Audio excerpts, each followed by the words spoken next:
Well, there are analogies between language and music, and they've been studied. I want to talk about it, and I don't know much about it, but there's interesting work. There's Leonard Bernstein actually had a book on this.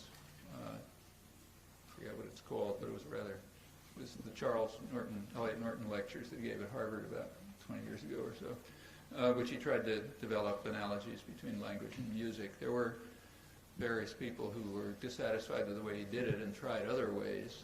The best known case is a joint work by a very good linguist, Ray Jackendoff, and a modern composer, Fred Lerdahl. Jackendoff's also a near professional musician himself. They did a book, again, forget the title, Lerdahl and Jackendoff, which is on it's actually on tonal music in the Western tradition, and tries to show that it has some characteristics that you also find in language, which is it's interesting. And there could even be a common origin. In fact, the same could be true about mathematics. Like how people have the ability to do mathematics is quite a mystery from an evolutionary point of view. I mean, it certainly was no factor in selection.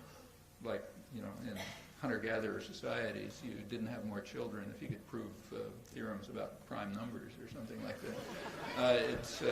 So it played no role in the evolution of humans. In fact, up till now, just like right now, in fact, many humans just don't even know they have the capacity because it's never been evoked by experience or whatever. So it's some kind of capacity that's there but played no role in human evolution, and that raises the question of what it's doing there.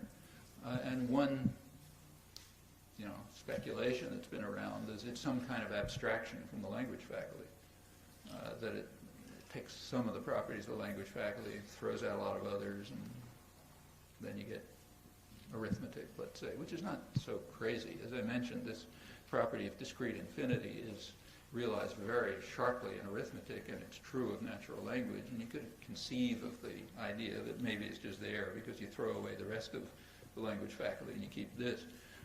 And the same could be true of music. Maybe some of its structural properties and so on, the kind that Bernstein and Jackendoff and Lerdahl and others have studied, are some kind of abstraction from the language faculty, and maybe that's why it has some of the same properties. Or maybe they have some common origin, or maybe they just develop totally separately and we don't know why.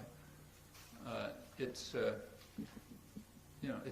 certainly something one can look at, and people have looked at, but it's pretty obscure.